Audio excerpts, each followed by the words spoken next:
Hello and welcome to the TGH College Hardwood Podcast. I am Joe. With me is Greg, as always, here to recap last week's college basketball games and to preview this week's college basketball games. Greg, how are you doing?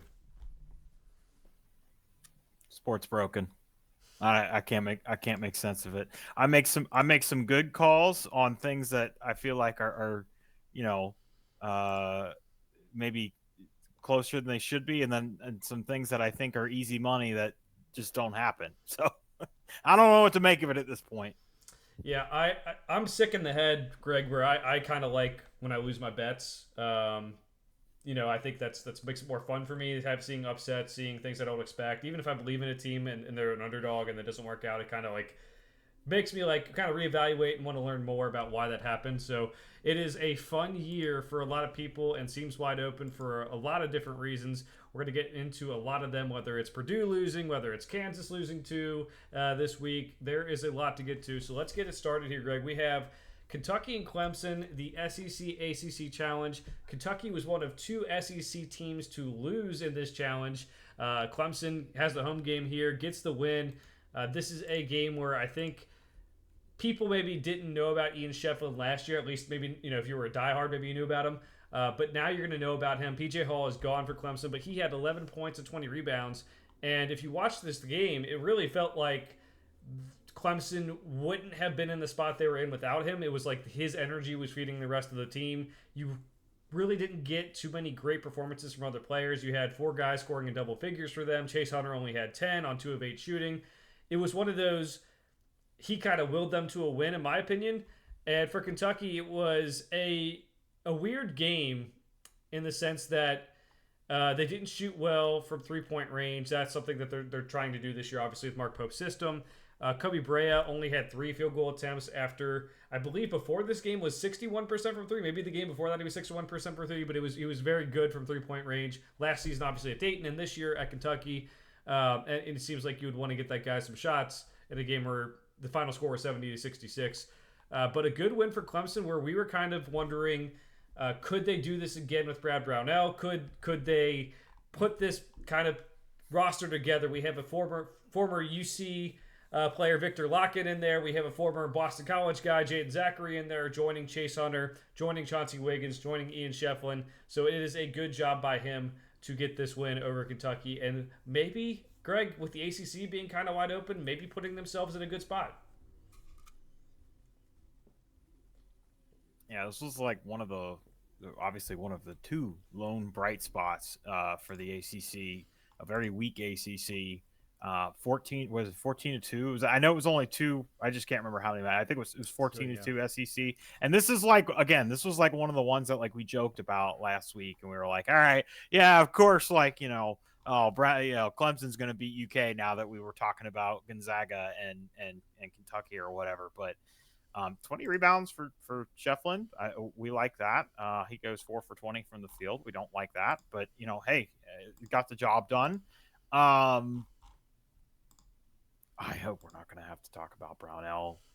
I really don't, because he gave us fits last year. His Clemson team they're sitting at, I don't know if you've got it open or looking at it. They're 11th in the net right now, which Mm-hmm. is going to be a little volatile. It came out within the last 2 weeks, so teams are going to bounce up and down with not a large sample size, but I mean that's pretty high up there. They haven't, outside of this Kentucky team, they really haven't been tested that much. I mean, they beat Miami, they lost to Boise State. They don't have like a ton of huge stuff. Maybe a Memphis game they got coming up, but this was not on my list of things. Like if you gave me like all the ACC SEC matchups and you're like it did, like you know how we used to do confidence picks in bowl games, like I would have put this like towards the bottom. Like, Mm-hmm. yeah, Kentucky's going to win this one. I have zero confidence for the ACC, and yet here we are. But like if you look around the landscape of college, like it feels like these things they're just popping up. I mean, we got like six more of this type of thing to talk about tonight, but Mm-hmm. um I'm not worried about. I mean, obviously with what happened later in the week, like I'm not worried about Kentucky. Like literally a one off their first loss of the year, a road game. It happens. Yeah, those first true road games can present problems too. We're still getting into some of those for some of these teams, and that definitely pops up. And Greg, you mentioned it. Like transfer portal is going to even out college basketball even more than college football. College football had a crazy year. College basketball teams are able to fill their holes very easily in the transfer portal. They're able to spread the talent out and get to a point where could have more teams who are able to win national championship. Could have more Cinderella runs, which we all like to see. And for Clemson too, just supplementing the roster, the returnees they had with some of these transfers, I think got them to a point where they could do that. They could beat Kentucky. They lost to Boise State earlier this year, but they can still beat some good teams in this ACC. Maybe be a problem. All right, so let's move on to Wednesday. We had more of the ACC, SEC. We had the Big 12, Big East thing going on. We're going to go through a list of games for the rest of the week, but specifically Wednesday had a lot of good games. One of the best college basketball days of the season so far. We'll start it off with UConn beating Baylor 76-72. Liam McNeely was all over the place, diving on the floor for loose balls in this one, blocking shots. He did a very good job, I think, of bringing the energy for this team, and from what it looks like, might have to be the undisputed leader of this team, kind of driving them forward if they're going to be very successful like they have been the last couple of years. Now, for Baylor, kind of an uneven performance here, but you have to take into account VJ Edgecombe did not play in this one. We did not know that before the game started, and then we had Jeremy Roach leave the game with an injury as well. That put them at seven guys other than Jeremy Roach who played in this game. Talk about not having two guys from your rotation this early in the season. That is going to be very tough for a team going on the road, even playing UConn, who struggled in Maui to get this job done. But they got some good performances from some of their guys. Robert Wright is a star freshman in his own right, maybe even better than VJ Edgecombe. If you want to start that debate in a couple of weeks, we could probably start that one. But just giving the full context of, Baylor lost. They played decently well given the circumstances of what went on. Yeah, it kind of stinks for UConn because you don't even get your laurels or your applause or your credit for this win because it's good. It's kind of got an asterisk. Now they do go on Saturday, and we're not going to talk about this game specifically, but they go in and they win at Texas, a good win for them. We're not ready to halt the UConn panic train yet, but Baylor drops out of the top 25. Stinks. It just stinks that I think I saw VJ Edgecombe is a game time decision. They have I don't know if it's Alcorn State or Prairie. It's something like that. It's a home game, a bye game tonight. So we'll just have to monitor him going forward. But I mean, I'm with you. Robert Wright's been fantastic for them. It's just they seem like VJ hasn't been giving them what they thought he was going to. Yes, Robert Wright's kind of been that bright spot, but the defense is still, I don't know. This is getting to the point where we said this last week. One of these teams is going to walk out of this game and it's going to be yeah, but you kept the game within 4 points. No Edgecombe. Roach leaves early. I don't think it's that cut and dry that we're panicking about Baylor just be, I had said last week whoever loses this game is going to be in panic mode. They don't actually have a ton coming up. It's Abilene Christian they got tonight. They got Norfolk State coming in later this week, and then it looks like they got almost 2 weeks off. So they got some time to get healthy and get right, and then they're going to jump right into that Big 12 schedule with Utah, Iowa State, and UC just to start. So I mean, projecting, Joe, what are you thinking for this Baylor team that I thought highly of, at least a top 15 team coming into the season. And now it's there's some huge question marks, but not necessarily as bad as I thought it was. If you just told me straight up, hey, they lose this game, I'd be all right, it's panic time. But the way they lost this game, it's not as bad. No, they just really haven't been healthy this year, I think is the main thing. They're probably not going to be the best defensive team this year. We know that with Baylor the last several years. But I think if they get healthy and get their rotation actually settled down, I kind of like this team. The problem is I don't like all of their size. I do like Norchad Omier. We talked about him last year a lot, Greg, and I think he's a very good player, but he's undersized playing as a 6'7", sometimes 5-man, sometimes 4-man for this team.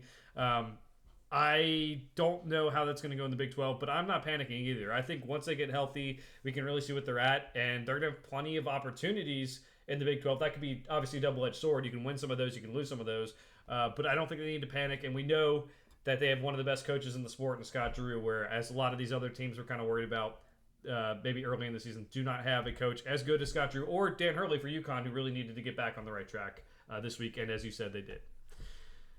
All right, let's go to Duke and Auburn. Greg, we thought we saw a star being born in this one. We had an insane first half for Isaiah Evans of Duke, the freshman who had not played that much this season, even though he's a five-star, gets put into the game. He makes 6 of 8 threes, 6 of 9 from the floor for 18 points. That is the difference in this game. Duke wins this one 84-78. If they don't have that scoring punch from him, I don't know how this goes. You had some inefficient shooting performances from some players. You had some Knippel only taking 3 field goals, which for him is very impressive in a different way. And Auburn played pretty well. There was a lot of back and forth offensively in the first half. That first half of college basketball that we saw between both teams, I think it's probably the best half we've seen thus far. But it's tough going on the road and winning at Duke, especially when you have a guy off the bench shooting that well from 3. We'll put a little bit of note in there that Bruce Pearl's going to have to fix that perimeter defense, though, because he was wide open on several of them. Yeah, I feel like Isaiah Evans had that game that we've been looking for from Knippel. Like all year we've been saying, hey, Knippel, when is he going to pop? When is he going to pop? And Isaiah Evans comes in and he's just, I mean, like Joe and I were on a PlayStation chat together, and I was at points just watching this game. Let's give Auburn some. I mean, Miles Kelly was hit. It was a shooting clinic during stretches of this game where it was just like back and forth, heavyweight punches, and this was a fun game to watch. It was elite shooting. It was good offense. The Duke side, you held one of the highest scoring teams in the country thus far this year to 78. Like, I'll take that. We already put the footnote on Isaiah Evans, but I did look when they played Louisville yesterday. He plays 10 minutes and goes 0 for 2 from the field. So I did hear someone, I can't remember who called this game because it's already been like 6 days at this point or whatever it's been. But I remember them saying that Shire had made some comments either in an interview or whatever that like basically said like when Evans is on, but when it's the consistency. So I don't know. Maybe he just knows when to play that card. I don't know. But like when you got 18 points in 16 minutes, I don't know how you don't keep the guy in the game. Like I don't know how you can like take him off the court. I don't get it. I don't either. He really didn't play all that much in the second half. And so my first point. That's what I'm saying. Like, how can you take? He's 6 of 8 from 3 and finishes with 16 minutes. I don't understand that. My first thing is we had Miles Kelly going 4 for 5 from 3 in his own shooting performance, and we had Isaiah Evans go 6 for 8. How did both of those guys finish with that many shot attempts? Like, I think there's a good saying out there, like if you shoot like 45% from 3, you're probably not shooting enough threes. In a single game, when you're shooting that well from 3, how does your coach not get you more open looks? Or, I mean, for Kelly's, because Kelly did play a ton, but for Duke, how do you not even play the guy? So I don't like what Jon Scheyer is saying because we needed this output from Duke guards, the Duke perimeter, however you want to say it, for the whole season. And we've gotten like splashes from different guys here and there. But if you're going to say he's on one game and he's not on the next, and that's his problem is the consistency, you are playing Knippel 30 minutes a game. Talk about a guy who, if he's on, he's on. If he's off, he's off. Knippel put 4 of 12 in the next game against Louisville. So, like, and Isaiah Evans only went 0 for 2. Like, why not give him some more shots? It's Knippel. I don't get it. I think there's some really big problems with Duke. I think the talent is there to possibly win the whole thing, but they have to figure out this guard thing, and it can't you can't have to turn down a guy who's playing that well in favor of other guys, and it kind of just feels like they're gonna have to find maybe someone's not gonna be happy if someone's gonna want to enter the transfer portal, but it might be Isaiah Evans stepping up in a way that maybe we thought. Like Jared McCain did at times last year. I don't think he was even consistent enough to be that really good Duke perimeter threat last year, but he was like definitely stepped up in certain games. They're going to need someone to step up. I don't know who it's going to be at this point, but that's my main point is I think Jon Scheyer has a lot of coaching work to do. He has a lot of talent and they're winning games right now. But Greg, for me to pick them to go to a Final Four, I don't know if I could do that right now. It has a lot of time for that to happen, but he has to figure some things out before that's even a thought in my mind. Yeah, Joe. The only reason I picked them to win this game was because it's at home, and I don't know if you know this, Joe. NCAA tournament games are not at home. Mm-mm. I mean, they might get to play in. I don't know where the sites are this year. They might get to play in Charlotte or something. But I mean, I feel like we have seen huge impacts from teams playing at home this year. But this is completely anecdotal. I have not looked at any stats, but I just feel like more often than not, when I'm picking a team to win at home, it's just happened to work out for me. Yeah, I think part of it is still early, and we're getting like again the first true road games for some of these teams. I think are very tough. You have different environment to deal with, but it does seem like it's been a little bit different this year. But that's a good segue to go to a game where the road team won and won big. That is Alabama beating North Carolina 94-79. Latrell Wrightsell is out for the season now. We're gonna get some other injury news in the next game here or next two games here, but he's out for the season for Alabama. So it made me kind of question my pick here, Greg. We both picked Alabama in this one, but it made me question it. Like, they have a lot of good players, but there's definitely, like, there's not a depth issue, but you take a guy out of the rotation, you don't know how it's going to affect everything. But they were just on fire, 36.4% from three-point range. I believe they had 6 guys in double figures, and North Carolina couldn't keep up. North Carolina has some real problems that we can address. I think for Alabama, like, they're starting to play like the team we thought they would. They have some games where they don't play well because they don't shoot the three well. That's kind of their whole thing. If you shoot the three well, you live by the three, die by the three.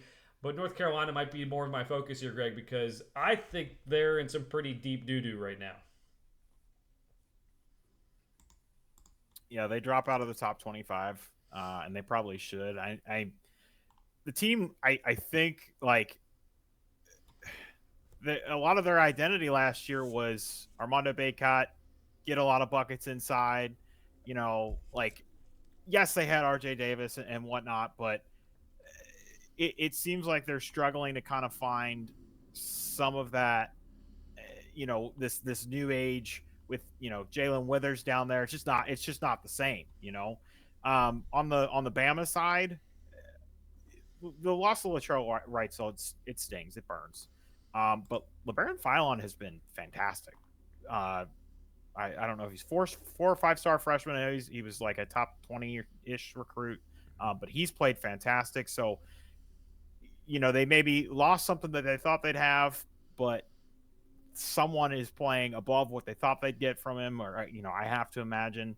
I still like to see a little bit more from their interior players offensively, but the Bama team, it looks like, yeah, they've taken their lumps, but they're kind of coming around even despite losing a key player. So I good win for them on the road, which, as we just talked about, I mean, like, is no joke. In any game, it can't be underestimated at this point. Yeah, good win for them. And North Carolina, they've beaten Dayton. That's their biggest win right now. Maybe Georgia Tech is conference games. Georgia Tech not projecting to be very good this year, but excited to see what they do. Not their next game is against LaSalle. Hopefully they win that one. But they have Florida and UCLA. That'll give a big kind of like gauge on where they are. Both those teams are ranked now. Florida in the top 10. UCLA just entered the top 25. If they can at least win one of those, it maybe gives you some good confidence going into ACC play. Where, I mean, it looks pretty wide open in ACC for them still, even though they're not having their great season, maybe that they've had in the last couple of years. The next game, Greg, we have Marquette and Iowa State in a game that I think was like one of the more under the radar games that I think I've ever seen for a matchup of these two teams' caliber, because it was on ESPN Plus because of the Big 12 media rights deal. So that is something to take note of. That not a lot of people were able to watch this one. I have ESPN Plus. I was able to watch. Greg was able to, I think, keep tabs on it as well. Iowa State wins this one. Hilton Magic is very real. Said it last year. Keyshawn Gilbert, 24 points in this one. And this is a game where he kind of carries the team because Tamin Lipsey has 1 point. He has 4 assists, which I guess is okay, but like 29 minutes doesn't really do much. So it's good to have multiple guys who can kind of attack things. And even Momcilovic only had 5 points for them too, so he really carried. Marquette, very good team. This is like, if you're going to play two maybe the top 5 teams in the country, especially after we saw some of the other teams lose, Cam Jones goes 6 of 21, finally gets going. Like I think very ahead of the first half, maybe second half, he finally gets going and kind of gets things rolling. But if you have a guy like Cam Jones who's going to be like a leader of a pack of a team who has a bunch of guys who can do different things, but he has to be on for them to win. If he's 6 of 21, you're going to lose. But I did like what I saw from both teams here. Big win for Iowa State to kind of prove themselves to start the year. Yeah, Iowa State did a really good job of slashing through the interior of that Marquette defense. And they did take some outside shots, but most of the outside shots they took came from that dribble penetration. Keyshawn Gilbert, he did take some deep shots, but he got a lot of looks, a lot of finishes near the rim. I really like there was some interplay between Joshua Jefferson and Deshaun Jackson, where that's one of my favorite underrated things is two big dudes passing to each other inside of the. I don't know why, but it's so fun to watch. It's a pass that goes like 3 feet, but when I don't know, it's just something I've always enjoyed. But there are a couple of those instances. So, and that's a lot to say about a Marquette team that plays really good defense. If you're getting opportunities like that and you're getting inside and you're scoring like on a team like that, we'll take that. So Iowa State bumps up to, I think it's third. They hit 3 in the AP poll today. So I don't know what the highest they've ever been ranked is, but that's got to be up there. I doubt they've ever been. Do you know off the top of your head? I don't know that they've ever been ranked number 1. I mean, if this isn't the highest, it's about as close as you can be without it. This team looks good, man. They look really good, and it's almost like in my head, I'm like, their only losses to Auburn and Maui. Like, is this the front runner for the Big 12 right now? I that's kind of the gut feeling that I'm getting. What do you think? I kind of think so, especially with some of the bigger names struggling. Like we said, like the Big 12 might be like Arizona. We thought was going to be in the mix. They're very much not in the mix right now. At least we'll see what happens when they get there. But Texas maybe not as good as we thought. We'll talk about them in a little bit here. Kansas struggling. I would say there's a good chance that they're at least in the competition for the last week of the season, and maybe Kansas gets their bearings back and kind of win some games, especially since they haven't played a conference game yet. So that could maybe factor in. But I'd say they're probably the front runners. All right. So and also Greg, all I can find on it is this is the highest ranking. It ties their highest ranking in program history at number 3. That is the highest ranking since the 1950s for Iowa State. So they have had incredible seasons. Iowa State has very good athletics. Matt Campbell doing good on football side. And all the coaches they've had run through in the last 10, 15 years have really brought that program to new heights in different ways. Let's go to another Midwest game here. We have Kansas at Creighton now. With the way Creighton had played during Feast Week, we are thinking, hey, this no chance, no way. It's hard to remember. Creighton at home, very good home court advantage that I think is would be underrated by a lot of people who just, Creighton came up to the Big East, I guess like about 10 years now is when they came to the Big East. But like they have a big arena. They're a really passionate fan base, and it definitely played a part here. They win 76-63 over Kansas. It's the first of 2 losses for Kansas this week. And Greg, the thing that I think impressed me the most was Pop Isaacs goes off in this one, 27 points. I think this is like what they envisioned him doing, having these games where big games where Ashworth and Kalkbrenner also played well, but it kind of spreads out the offense a little bit. Unfortunately, he is now out for the season. Big blow to the Big East, who really needed Creighton to kind of play up to their potential this year, I think. And I think the main thing for Kansas, Greg, I would have said that you are messed up in the head if you would have told me that DeJuan Harris had 21 shots in a game. Ever. But he had 6 of 21 for this game. If you would have told that before the season, I would have said you're crazy. I'm gonna just not believe that whatsoever. So good by Creighton to have a defensive, I guess, strategy to say, hey, let's let DeJuan Harris beat us, a point guard who does not like to shoot the ball. He ended up going 3 of 9 from 3, which is actually pretty good for him. He shoots a little bit better than that, but a lot of games where it's like he doesn't want to shoot. I don't know. I think there's probably a lot needs to be said about Creighton's defense in this one, although long-term strategy for them is going to have to change now without Pop Isaacs. Yeah, that in a in a situation where we're already worried about the Big East, and you get your marquee win, and it was, I mean, it was how long after? Was it like 2 days after Hmm. that this came out? It was like not. It just felt like we were kind of like, all right, good. This is something we can put on the resume and whatever, looking good for the, and then just I don't know what that makes them look like long term, because I mean, if you want to talk about their big three, like, all right, now you're down to two.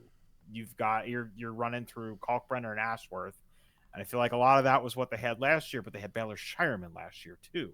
Hmm. So somebody else is going to have to be prolific. They're going to have to be better than what they, are asking or expecting. I feel like I remember saying Jackson McAndrew was when we were going through recruits early in the year. We were like, oh yeah, there's this guy on Creighton. He was like the next highest um, recruit from the Big East. I remember we were talking about it in the preseason show. So I don't know. Maybe he could turn into something, but like that's a real bummer for Creighton and for the Big East.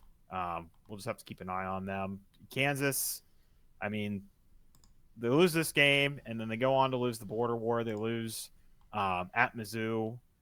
Again, even after they lost to Creighton, like, all right, like, okay, whatever, just write that off. Like, it is what it is. And then they go to Mizzou, and they get 4 from Zeke Mayo and 2 from AJ Store, and like most of your other guys, were helpful, but not good enough for them to win this game. And the questions start to pop. It's like, man, for a couple of weeks I've felt like Kansas and Auburn were the only sure things, and now it's like Kansas is probably down in that second tier now, and it's like, are like Iowa State and Auburn like are and I guess we haven't even God bless, we haven't even mentioned the number one team in the country, Tennessee. So we got to at least give them some credit. They haven't lost a game yet. Um, Hmm. but I don't know. I just like, I still want to believe in this Kansas team. I still think that it's a bad week. They didn't lose anybody. Sometimes these teams can wax and wane a little bit. It's 2 away games. Like, you could start to explain some of it away, but like, still concerned, still dropping them down a level. Where we're looking at definitely like guaranteed 1 seed before. It's like, I'm not saying they can't still get back to that level. If they win every game for the rest of the season, they'll be a 1 seed. But like, projecting, like, I think they're probably, what do you think? More like at least like the 3 range with the way they're playing right now. They're probably in the 3 range, right? Which is I mean, in 1 week, that's a pretty darn big bottoming out. Yeah, I mean, I'd say like three at least. It's tough to tell with we don't know how this loss to Creighton is going to look by the end of the year, right? And then you add in the fact that like Missouri is now 8-1. I believe their only loss is to Memphis. They like how is that loss going to look at the end of the year? Is it going to look okay? Because Missouri actually looked pretty good. I don't know if you got the chance to watch this game during all the football, Greg, but they actually looked pretty good. I mean, they were tearing up this Kansas defense, which sometimes is an issue when you have Hunter Dickinson. Um, so I'm glad we're taking both Kansas games right now, but yeah, it seems like they're going to have some problems. I don't know about you, Greg, but like I know I said this last year where pick your alma mater, pick whoever you want to win the NCAA tournament because anyone can win it, and then UConn repeated and they were everyone's favorite at the start. But like, it does feel like maybe the new nature of college basketball, maybe like these big teams struggling, maybe the 3 point line, everyone getting more accustomed to the 3 point line as time goes on. It does feel like anyone has a shot on any given day. It does feel like we could see some Cinderella runs.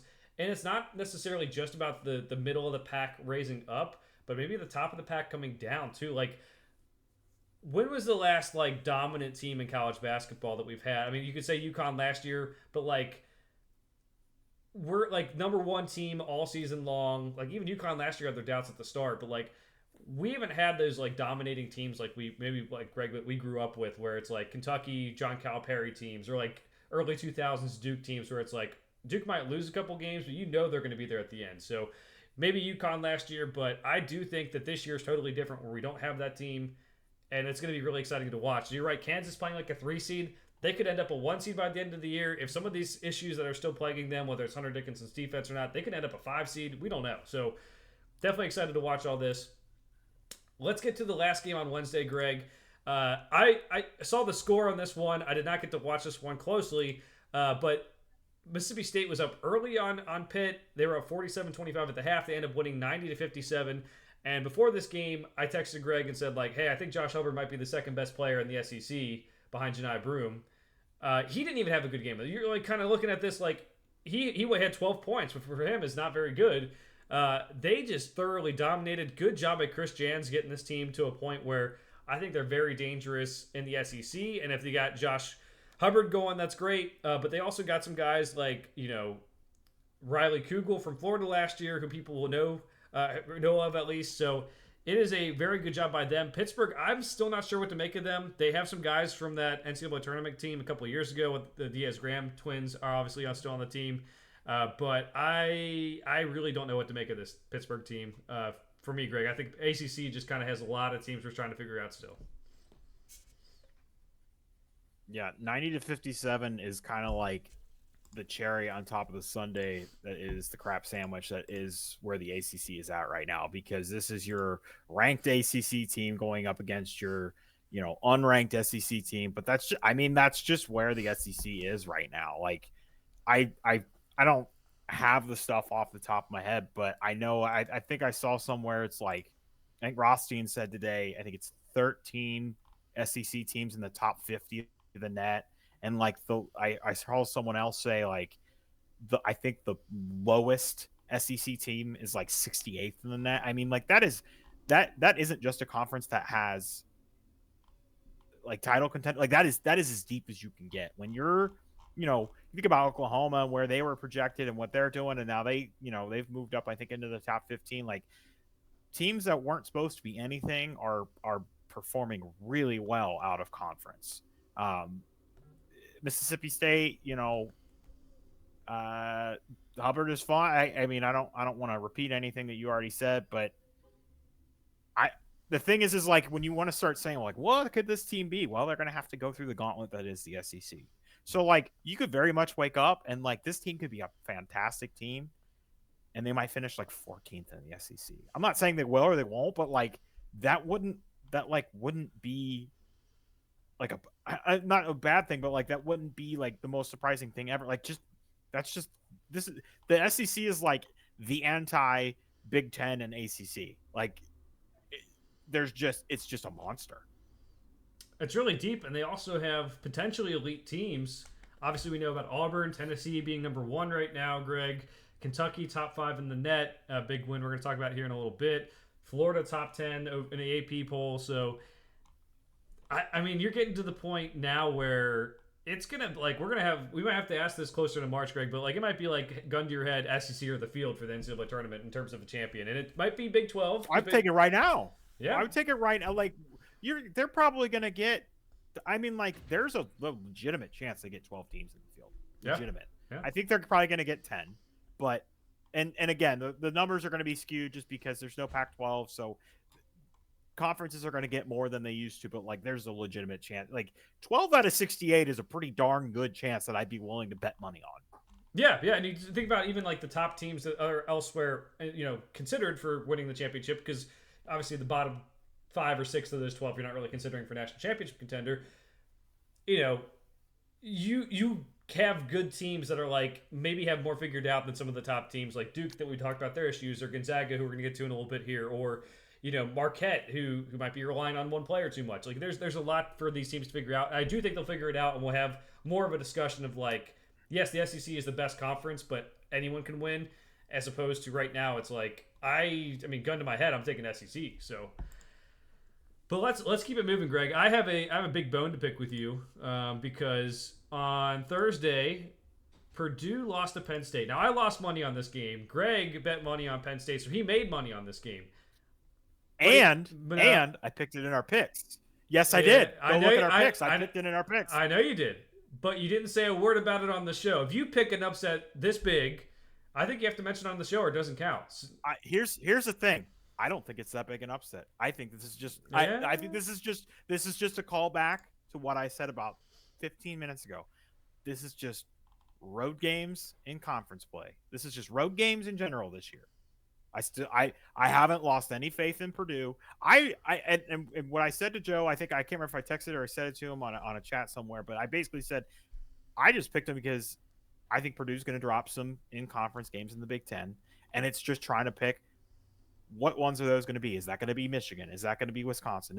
I'm not looking at their schedule right now, but like teams that are like, all right, they're decent, they're okay. Obviously, Michigan jumps into the top 15, and Wisconsin's had their ups and downs. But you know what I mean. Mm-hmm. Trying to pick teams that are decent. Like I'm not going to pick them to lose at I don't know.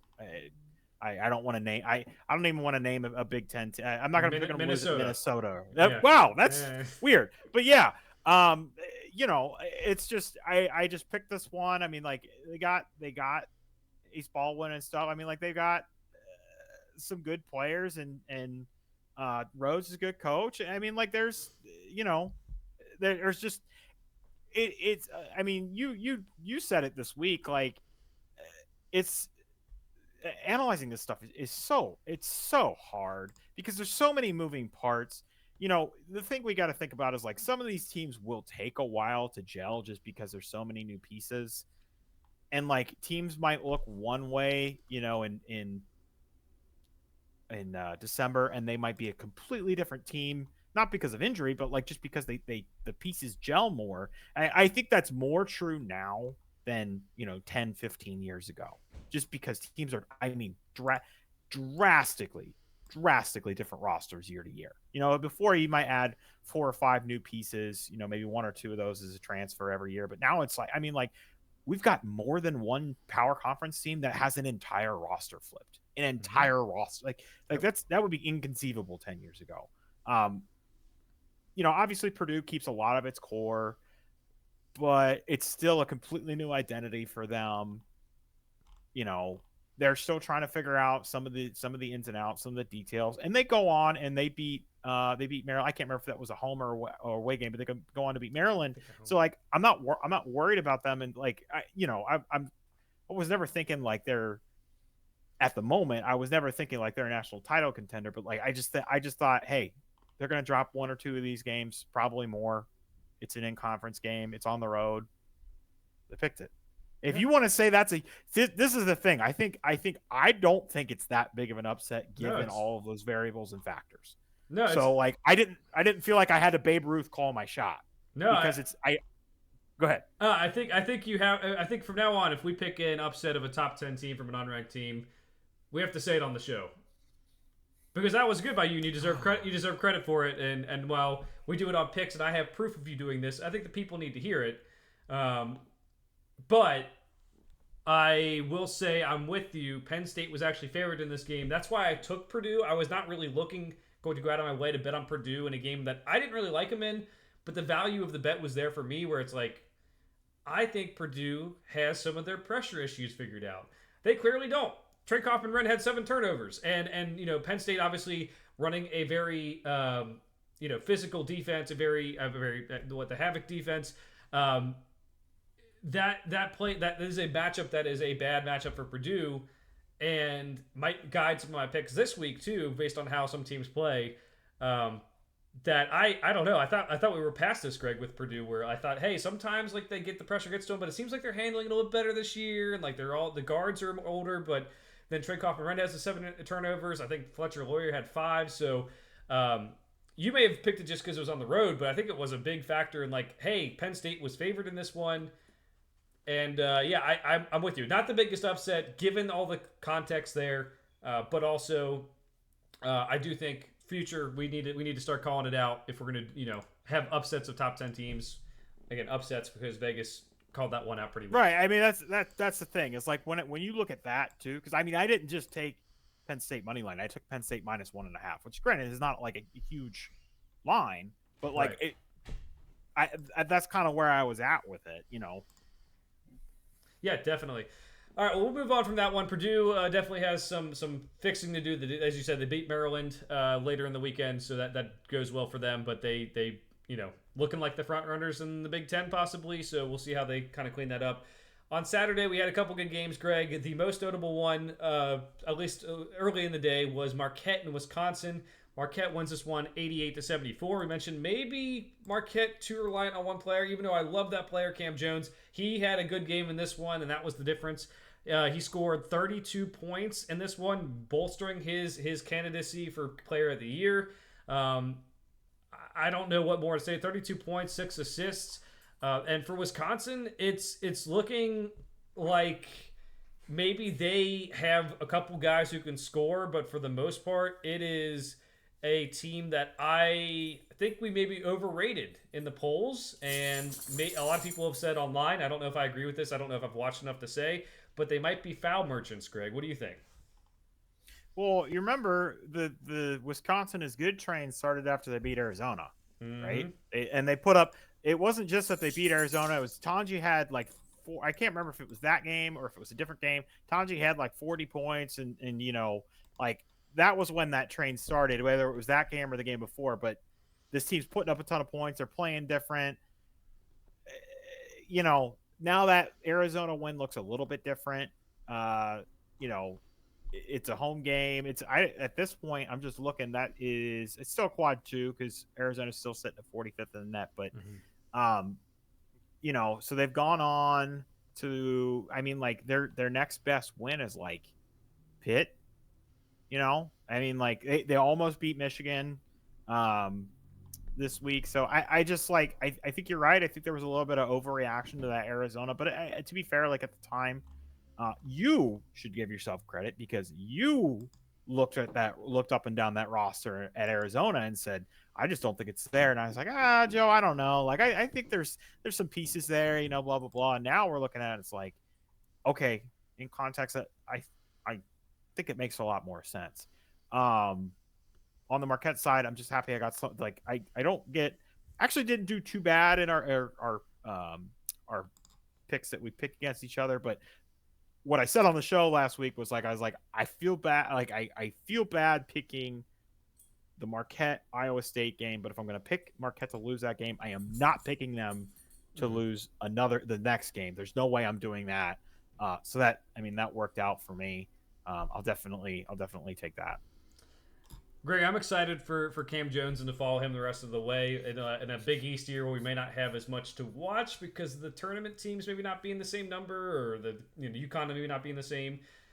It's not very often that we get highlight reel players to watch. Like, you need to tune into this guy every game he plays just to see what he's going to do in college basketball.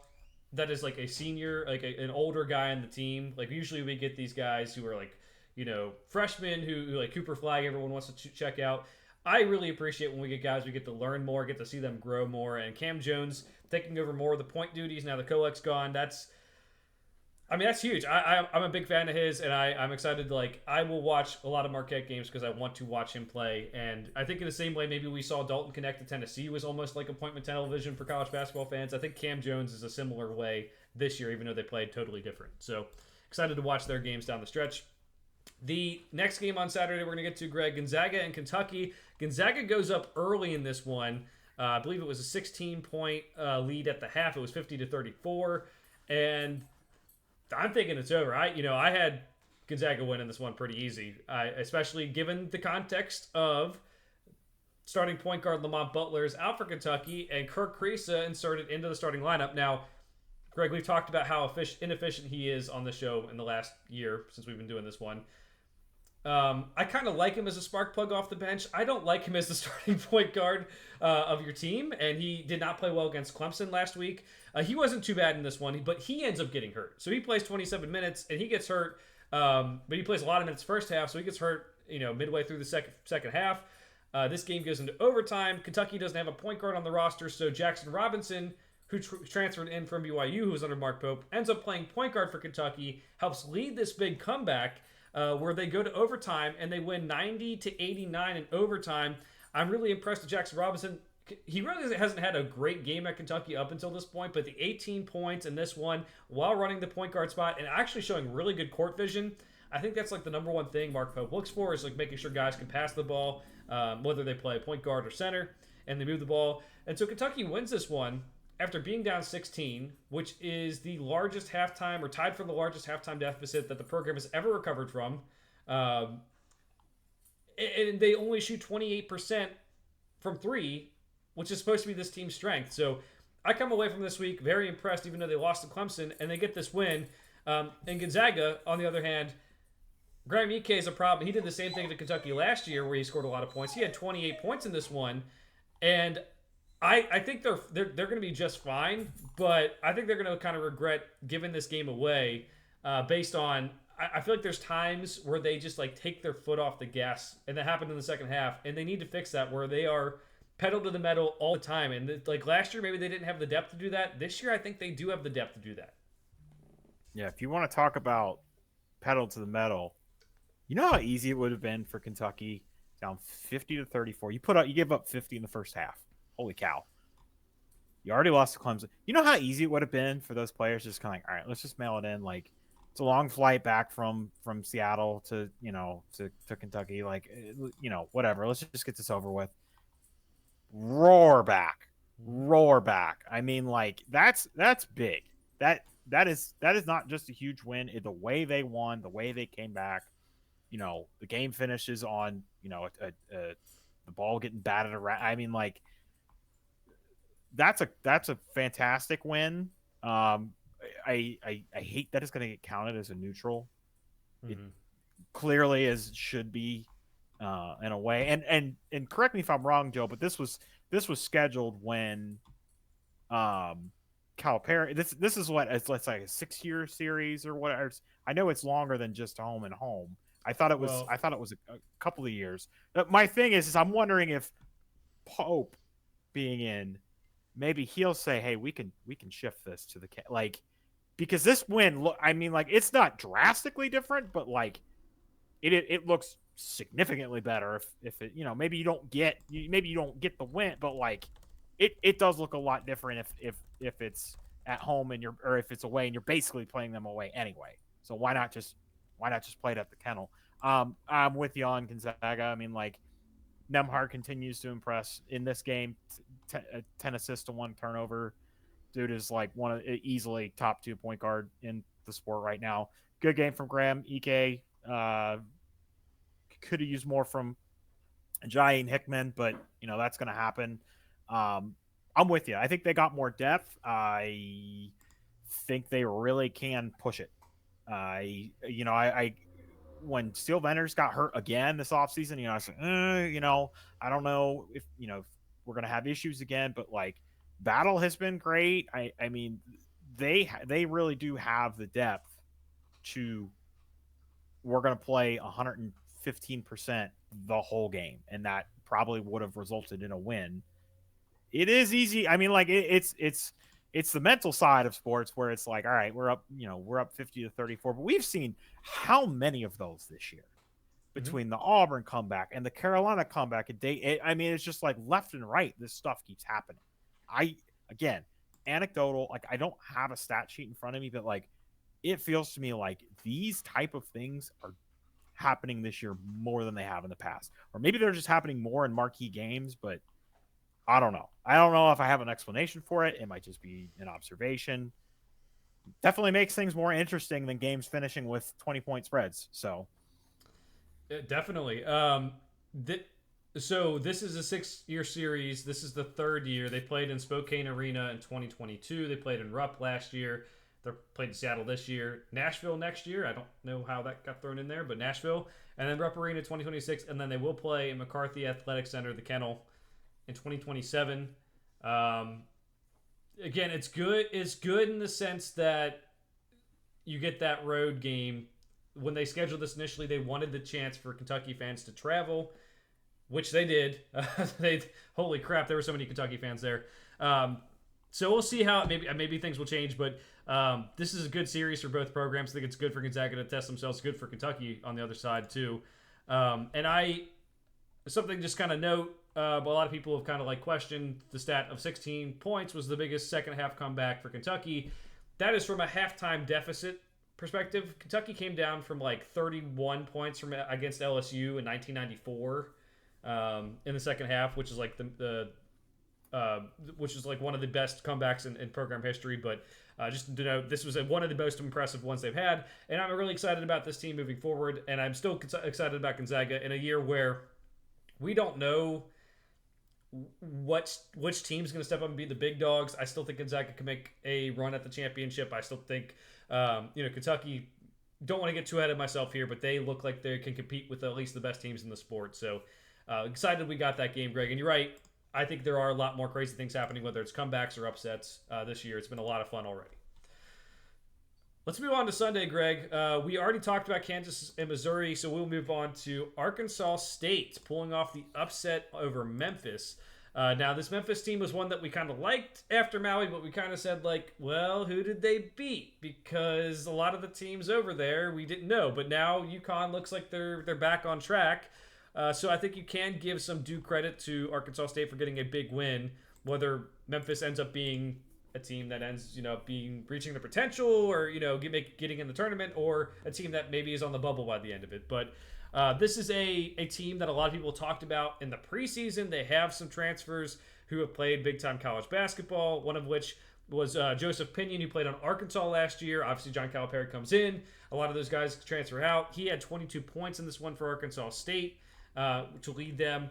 Memphis, on the other hand, they did not get a good game from Tyrese Hunter, who was 1 of 7 from the floor, 4 points. I think this is one where they were not ready to play Arkansas State, and no one told them how good Arkansas State could be, regardless of the fact that Arkansas State was 6-3 entering this game. They're a team you need to prepare for because of the talent they have on this roster.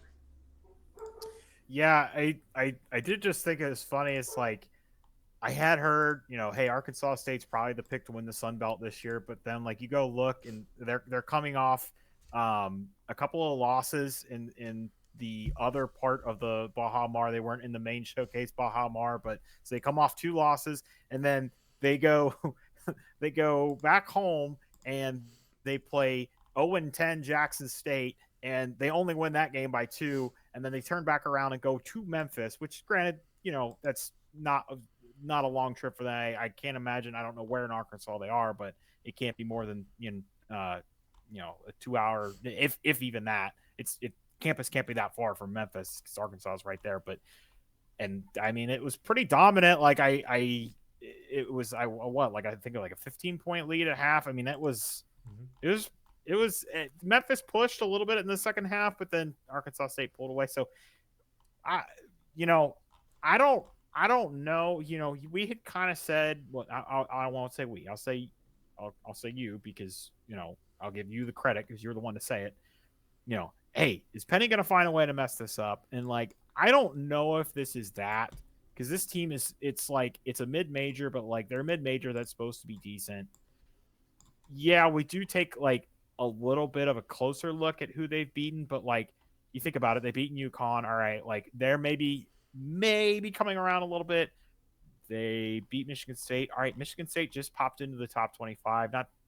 I mean, like they don't have huge wins either, but some of those wins might age better than they looked at the time. So sometimes you get that benefit of playing a team when they're not at their best, but you're still going to get the credit for beating them with the resume that they end up with at the end of the year.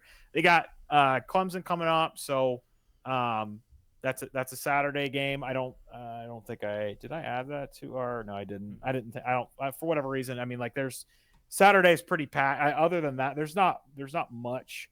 But Saturday's pretty packed. We got finals going on around the country, so it's going to be kind of a light week. So they got some opportunities coming up. They got Mississippi State. They got Ole Miss. If they lose to Clemson, and then they lose at Virginia, I might some alarm bells might go off for me, where it's like, all right, maybe we need to reverse course on Memphis, but we'll just have to keep an eye on them. You mentioned at Clemson, at Virginia, then they have home against Mississippi State and home against Ole Miss. It might be neutral site there too. I don't know exactly, but they're listed as a home team at least. They're both at FedEx Forum. Okay, they need to win 2 for me to believe that they're real. If they win 1, I still think they could be like a tournament team. If they win 0, we're talking about an absolute collapse here, and same old. Hope Penny gets figured out. hope they can be a team in March because they do have some talented players. Like PJ Haggerty had 29 points in this one, and they have Tyrese Hunter who didn't play well. But I think they have a good backcourt that could be fun to watch in March. You remember I feel like we did this. Was it last year? Was it David Jones has a huge hot start and like starts getting talked about as not maybe like Naismith Player of the Year, but like was going off, and then they just like really trailed off at the end of the season. And when they were in like playing American teams, was that last year? I can't. I feel like that was David Jones was last year. I don't know. I don't know how much they fell off, but they did have games that made you scratch your head for sure. Right. Yeah. But so I mean, like maybe it's like, you know, the prep just isn't as good for those teams that you feel like you said it about you said it about Memphis. You said maybe they just weren't ready. They didn't know how good Arkansas State. I mean, like that might be how they kind of look at have that superiority complex where you look at the rest of the American and you're like we're we could just win on our talent alone kind of thing. So it'll just be something to watch. Yeah, and the American should be pretty manageable for them too. So this is why these next 4 games are so important. Like this isn't the American even of 2 or 3 years ago, or even last year. Like Florida Atlantic, we were expecting to be very, very good.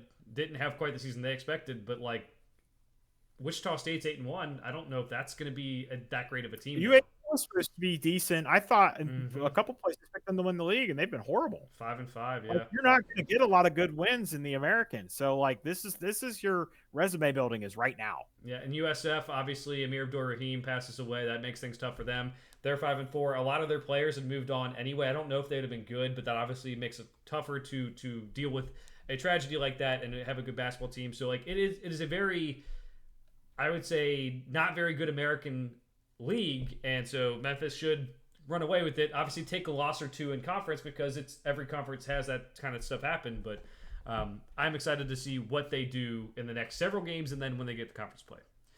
All right, Greg, just to kind of wrap up what happened on Sunday, we're not going to go into these games, but just kind of like mention a couple other things. You mentioned Purdue beat Maryland. That one was at home. Duke beat Louisville 76-65. Surprising upset here. UCLA beats Oregon 73-71. Oregon was ranked 12th before this. And Texas A&M beat Texas Tech. That is a former Big 12 matchup that I thought was worth noting because Texas Tech had gotten off to a good start to the season as well. Now, you mentioned it, Greg. We have finals this week for a lot of schools. There are not many weekday games. We are only going to pick one weekday game. There really isn't just even much if you even look for top 25 matchups. Everyone is holding on because this Saturday is the first big Saturday of college basketball. There's no college football. There's Army-Navy, but that's about it. And I think people are excited for it. So let's start it off with our one weekday pick. We have Wisconsin at Illinois. Big Ten schedule. Obviously starts a little bit early. We talked about Penn State, Purdue last week. Starts a little bit early. 2 teams I think that could be like competitive in the Big Ten. I would say Illinois might have the highest ceiling out of any team in the Big Ten, as much as like Purdue has probably the highest floor. So we'll see how they come out in this one. But Wisconsin has some big wins, or at least we thought big wins over Arizona, and I'm excited to see what they do in this one. Greg, who are you going with? I'm going to go with Illinois. I think when we talked about them after, I can't remember which game it was, I said I don't know if I said they had pieces, but I said they more had like options between Will Riley and Jagushionis.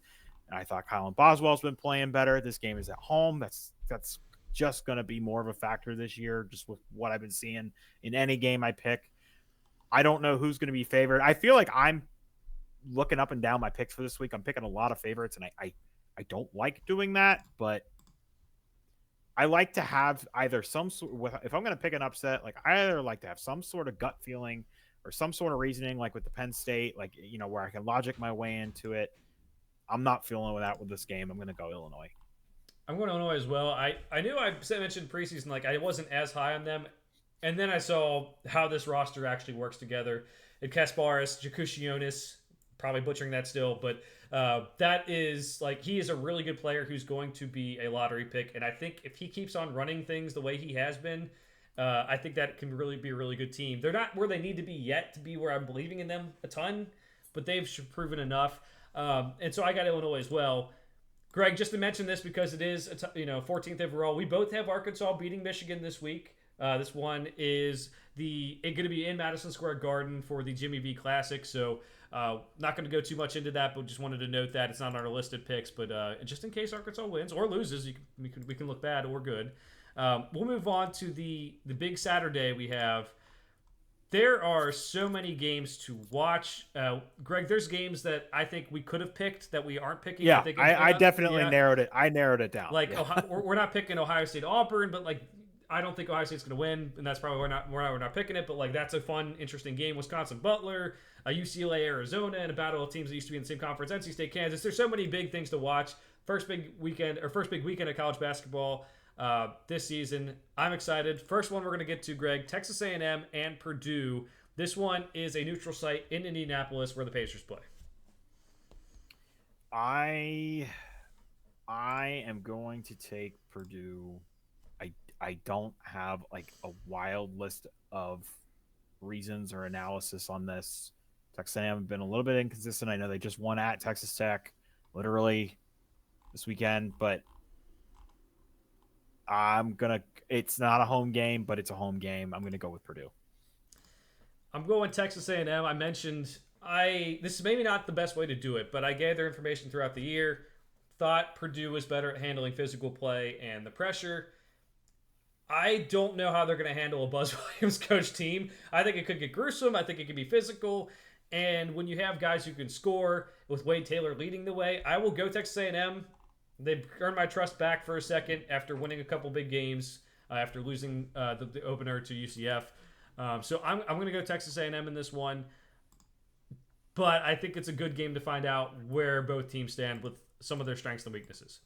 The next one we're going to go over, Greg, we have Xavier and Cincinnati. This is the Crosstown Shootout. Now, unfortunately, due to the Big 12 media rights deal, this is on ESPN Plus, so make sure you have that subscription if you want to watch that. We have a lot of Cincinnati area people listening to this. This one is in Cincinnati. UC 7-1 this season. Xavier 7-2. I would say while both teams got off to hot starts, both teams have disappointed as of late in different ways. So, Greg, where are you going with this one? Gonna have to explain to my dad how to use ESPN Plus and streaming. So, Dad, if you're listening, I'll give you my login. So I don't know if the FBI will like that or not, but I don't think they're gonna come after me for login sharing with my dad. But anyway, I'll take Xavier. I had a gut feeling with the Nova. So I guess that's another one we got to give me credit for was the Nova UC because I picked Nova to beat UC. There's your another unranked, but I think Xavier and UC are probably about in the same boat right now. They're probably like top 30-ish teams, but like no higher than 20. They're probably both in that boat. It is at UC. I just am picking Zay. UC's they've had some health issues between Skillings and the rotation's been a little bit messed up. I'll take Xavier, not on a ton, just feeling him on this one. Yeah, I thought UC would kind of dominate Villanova. Not like they were on the road. Not a tough place to play. Some of those Big East arenas are kind of small. Maybe that makes it tougher. I don't know, but that's not like the loudest thing. But I was like, hey, they're playing well. But then you kind of look back and like they haven't played anyone until they got to Villanova, and even Villanova's not like really that big of a game. I'm going Xavier. I'm not really confident in this one. I think both teams had high expectations for the year, like top 25 expectations, and they're just not living up to it. I'll go Xavier because I think they're going to shoot the three a little bit better than they have in past years, and I think that'll open things up. But it is one where if you're a fan of either team and you're talking trash, I don't know what you're talking about because both these teams have struggled early, and I don't know. This could be an ugly basketball game that is not fun to watch, to be honest. But we'll be watching anyway. Next one up, we got Louisville and Kentucky, Greg. This one is at Rupp Arena. We have Louisville struggling lately. Kentucky obviously having that 1-1 week last week. Louisville's obviously in a better spot than they were last year, but there's really not much that could make me even consider Louisville in this game, which of course means Louisville's going to win at Kentucky. But anyway, I just, again, we talked about the Clemson loss, and it's a little bit glaring and jarring or whatever, but then they go on to beat Gonzaga, basically at Gonzaga. Like, now you get to come home, you get to play Louisville. Like, this doesn't feel like a game where you have one of those like a hangover from Gonzaga. This feels like, hey, it's Louisville. We don't care. I don't care if like, I feel like you could play this game after the national championship and they'd still get up for it. Like, Mm-hmm. I'm taking Kentucky. I am as well. For Kentucky, I think they might have an issue with Mark Pope where they will get up for those like rivalry games, for those historic games where like Duke obviously was a big game. Clemson wanted to win. That was a packed environment, but like that's not like a marquee game for Kentucky. He might have trouble keeping Kentucky up for all those other games because he's so jacked up to play Louisville. He's so jacked up to play Duke because of what it means to the program. I think they're going to take care of business in this one. First of all, Louisville lost Keshawn Pryor, which I think is a huge, huge loss that people aren't talking about enough. I think their interior presence will be missed with him. But also, I don't like their offense. They have a lot of points where they stall. And I like Chucky Hepburn as a player, but I said it last week, maybe 2 weeks ago, if he's your leading scorer, and he still is at this point in the season, 14.3 points per game, I don't like that. I don't think that's good for your team if he's your leading scorer. You need to find Terrence Edwards and get him the ball more and get him more involved in the offense. He did have 21 against Duke, so maybe that's coming. Louisville, I think, as you said, much better spot. They played a much tougher schedule. They do have a win over Indiana. We don't know how much that actually means. We do have a win over West Virginia. We don't know how much that means. And all their losses are like understandable when you look at the context of it, especially with Oklahoma kind of becoming a top 25 team. But I'm going Kentucky as well. I think the three-point shooting will be on. I think the fans will be raucous for this one. And like I said, I don't know if Louisville has the firepower to keep up in this one. They did also lose, was it Corin Johnson? I know he's not high up on the rotation, but you already lost Kayshawn Pryor. So, like, everybody slides up in the rotation. And now you lose Corin. It's like you start to, like, that can take a little while to at least adjust to.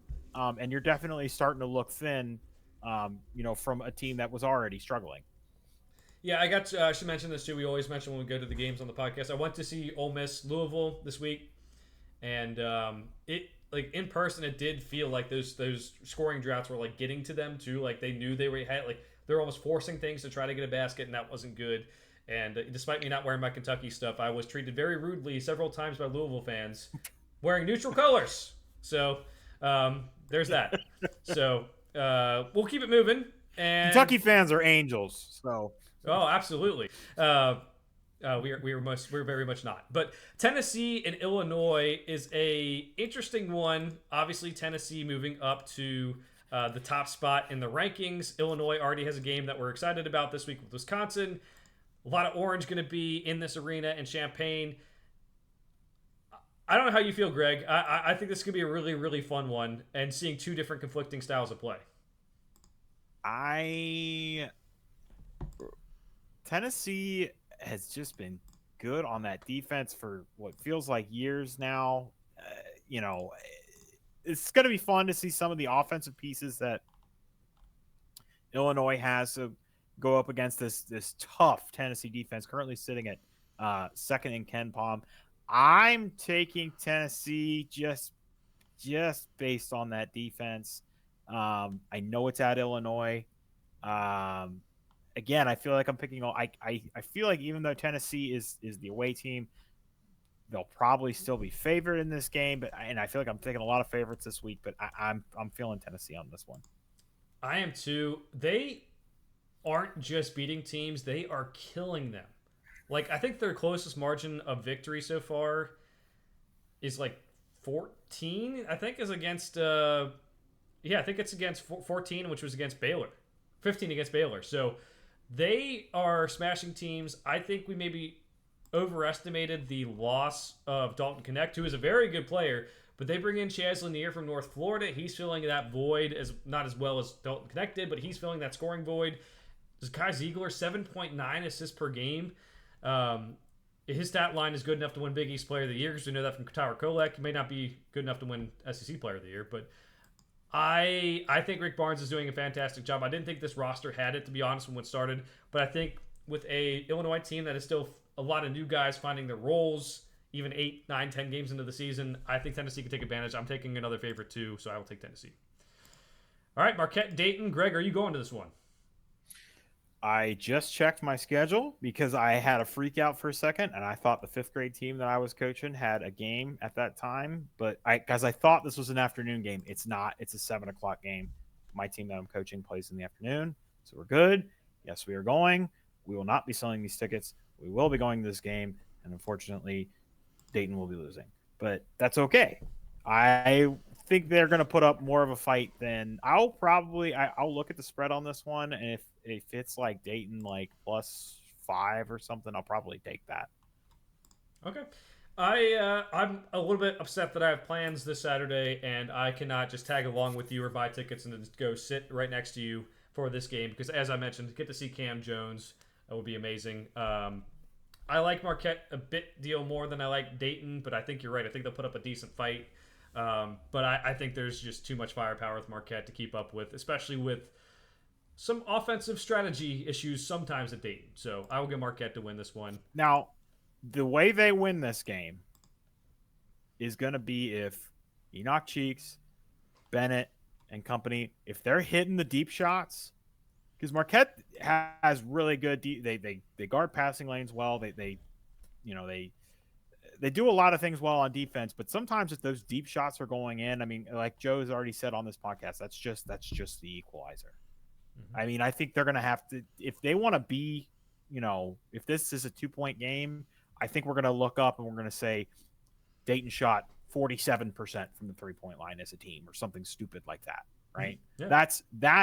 That's how they stay in this game because, I mean, like, I don't think they're getting a ton of points inside. I mean, they have some big guys. They have Zed Key, but like I think he's really going to struggle again, and like no fault of his own. I think he's really going to struggle against this Marquette defense. But if they're hitting their deep shots, it's anybody's ball game. Definitely gonna have to keep tabs on that one, Greg. The last pick we've been going on for a long time. We had a lot to cover with obviously this Saturday of games to pick, but also last week with all the challenges. But the last game we're going to pick, Greg, Gonzaga and UConn, neutral site game here. Gonzaga lost this week. UConn seems to be back on track. This one is going to be in New York City, Madison Square Garden. So a big one in that right. Greg, who are you going with? I'm going to take Gonzaga, but here's your chance, Hurley. Madison Square Garden, in front of the world. There's no college football on. This is it, man. Like, you want to tell you, like, you've got bulletin board material for days. Everybody's, counted you out, darn near dropped you out of the top 25. Like, there's definitely parts of me that want to pick UConn just based on like the narrative that's going to be going into this game. But like from just a straight basketball perspective and where these teams are right now, I got to pick Gonzaga. Even though they're going to have to fly cross country, I have to pick Gonzaga. Yeah, I think for Gonzaga, like they're used to taking these flights from all the travel they do. Even like Seattle's far away from every city, so that's I think what something they're used to. I really like the Gonzaga team. I mentioned it several times. I think the third ranked team in my preseason rankings. Like the guard play, I like the depth. Sometimes they take the foot off the gas. I think in a big game like this, and after having that loss to Kentucky, that maybe teaches them the lesson to kind of keep the foot on the gas. So I'm going to go with Gonzaga in this one. UConn, I think, probably puts up a decent fight. One bone to pick here, Greg. We mentioned that like Seattle not counting as a road game for Kentucky. If UConn fans are going to say Madison Square Garden is a home, like, oh, this is a home court environment for us. Okay, it's counted as a home court. Let's go. Let's have it as a home game for UConn. If they're going to say we own Madison Square Garden, then own it. But I think Gonzaga wins, and I think UConn semi on the right track, but not enough to beat a national title contender like Gonzaga is what I'll say. Because they do have 2 solid wins this week, but not over teams that I think are, with their current construction, title contenders. All right, Greg, last pick. So let's get to our final thoughts here. What do you got? Let's go watch the Bengals lose. We're about to watch the Bengals lose. It is my turn to remind everyone to like and subscribe to the podcast, whether you get that on Apple Podcasts or Spotify. Like and subscribe on YouTube to the Game House YouTube channel. That all helps us out. Make sure to to comment on the show and let us know how you feel about some of the teams we talked about tonight. For now, thanks for watching. We'll see you guys next time.